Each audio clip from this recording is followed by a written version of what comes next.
Ito po yung tanim kong kalabasa sa aming bakod.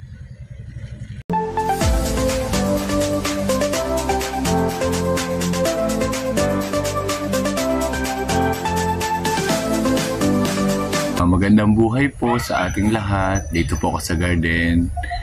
Kumusta na po kayo? Kumusta po ang inyong mga halaman? Dito po sa garden, katatapos ko lang pong magdilig ng ilan. Ang ginagawa ko po sa pagdidilig ay salitan po. Yung iba po ay sa umaga at ang iba naman po ay sa hapon para hindi po masyadong pagod. For today's video po, magbibigay po ako ng simple pong tips pag-aalaga ko po ng aking tanim na kalabasa. Mamaya po papakita ko po yung aking tanim, ano po ba ang ginagawa ko sa kanya para mamunga po at gumanda po siya lalo. Dumami po ang kanyang bunga. Ang ganda po, ang dahil pong bulaklak, nakakatuwa. Kumusta po ang inyong mga halaman? Pampalis po ng stress. Ayan, habang nagkakape-kape. Ito po yung kalamansi, di nila po nakuha pagka may gulay. Harap na po yun. Pagka inihalo sa gulay na umuusok sa init. Ang paghahalaman po ay hindi po biro. Talaga po mag-exert kayo ng effort. Kailangan po nyo siyang didiligan. Minsan po ay kinakausap ko pa po na para po akong nasisiraan ng ulo. Ganun po ang gusto ng halaman. Pag po inyong inalagaan ng ayos ang halaman, bibigyan po kayo niyan ng magagandang bulaklak, bunga. Yan. Makikinabang din po kayo. Yung inyo pong hirap na ginagawa sa halaman, susuklian po niya. Pero pag talaga po kayo ay mahilig sa halaman, ay hindi po kayo magnanawang magtanim. Yan, lalo na po pag mga sasamahan po nyo ng tanim na gulay. Yan. May makukuha po kayo, may ma-harvest po kayo. Maganda po ang umaga, maganda po ang sikat ng araw. Yan. Kailangan po pagising natin sa umaga ay masaya na agad. Tingnan po ninyo, ito pong aking rubber tree at mataas pa po sa akin. Ayan, dati po ay mababala ang ito po ay binili ko din dati ang mahal po dati nitong mga ganitong halaman. Ito po ay nung binihin ko ay kung hindi po ka nagkakamali 500 po. Ay ngayon po at inyo po naman ang dami na, ang taas na. Yan. So pag may time po ako ay akin po siyang ikakat at akin po siyang i-propagate. So bye for now po muna. Mamaya po ulit.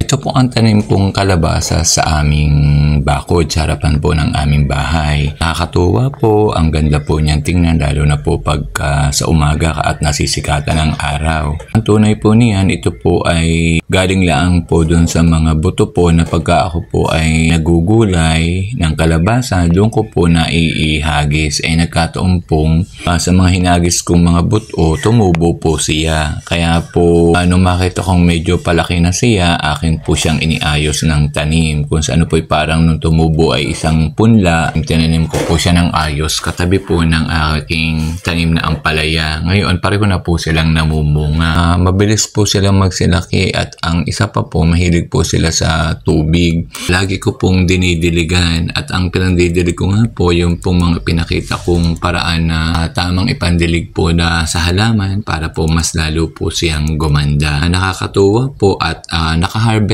na po ako ng dalawa. Ginugulay ko po, ginigisa ko po at binubulang lang po. Ngayon po ay meron na naman pong ilang mga bunga. May mga tips po akong ginagawa para po magtuloy-tuloy po yung bunga kasi po minsan nung una po akong magkatanim ng kalabasa, nagugulat po ako at siya po ay namamatay. Pag po may bunga na ay unti-unti na po siyang naninilaw at nalalaglag po sa lupa. May mga paraan po pala na para po magtuloy-tuloy po ang bunga ng kalabasa. Ang una pong paraan na nakita ko po doon sa mga nagtatanim ng kalabasa ay binabawasan po nila yung mga malalaking dahon kasi sabi nga po sa kalabasa naman hindi naman kailangan yung naglalakihan ng dahon, magaganda ang dahon kasi ang kailangan po naman natin ay ang bunga na pwede nating i-harvest. Kung ang malalaki lang po ay dahon, wala naman pong nagiging bunga, hindi rin po yun maganda. Ang ginawa ko po, binagbabawasan ko po ng mga dahon. O pag nakita ko pong sobra ng dami ng dahon, binabawasan ko po. Isa po yun sa epektibo pong paraan para po ang kalabasa ay magbunga po ng maganda.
Pag namulaklak po ang kalabasa, dapat alam din po natin kung alin po ang babaeng bulaklak at lalaking bulaklak. Para po madali po nating mapatuloy yung pong makikita nating bunga. Kasi po pag alam po natin kung alin ang lalaki at alin ang babaeng bulaklak, mai-apply po natin yung tinatawag po nating pollination, lalo kung wala po tayong nakikitang mga insekto na umaaligid-aligid sa ating kalabasa. So mai-apply po natin yung ating pagpo-pollinate sa kanila gamit po ang lalaking bulaklak ng kalabasa. Ito ang babaeng bulaklak ng kalabasa. Yan po.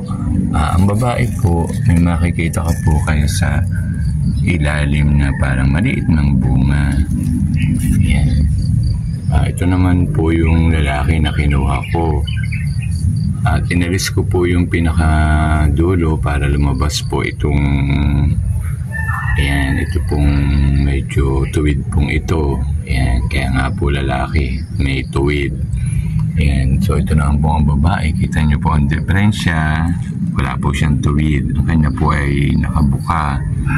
So para po magtuloy-tuloy ang kanyang bunga, napanood ko po, kumuha po ng lalaking bulaklak at para pong ipinopollinate, siya po ang nagiging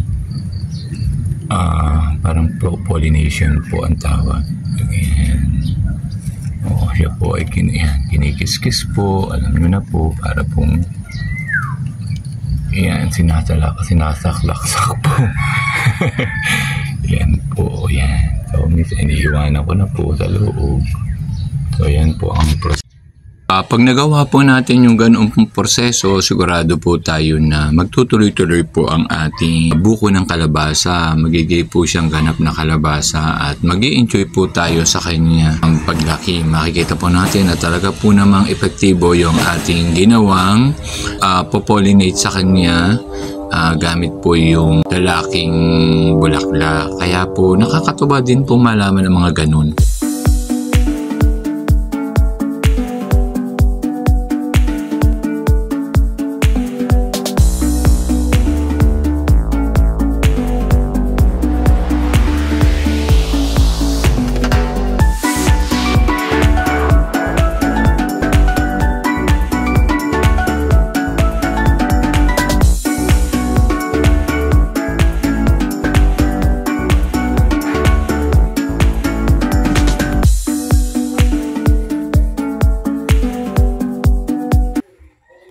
Yan, nanguha na din po ako ng talbos po naman ng kamuti sa loob ng garden. Napakadami po ng talbos ng kamuti. Ay tamang-tama pong magluluto ako ng bulanglang. Gamit po yung aking na-harvest na kalabasa ay sigurado pong mag-i-enjoy na naman po ang aming pananghalian. Gawa po ang mami po ay napakahilig din po niyan sa gulay. Kaya po ang dami pong maha-harvest na talbos po nung kamote. Kaya po isasama ko po siya sa iluluto ko pong bulanglang.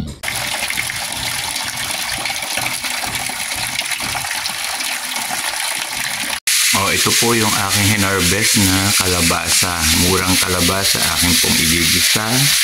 Kaya naman po ang hinarvest ko naman pong talbos ng kamote. Putsa po muna ako ng taba ng baboy. Iluluto ko na po. Magigisa na po. Salamat po sa inyong panonood, sa inyong pong suporta. Masarap-sarap na po uli ang aming gulay sa araw na ito. Kaya po natutuwa po ako sa aking mga tanim. At talaga naman po napapakinabang ko po para maging gulay. Salamat po.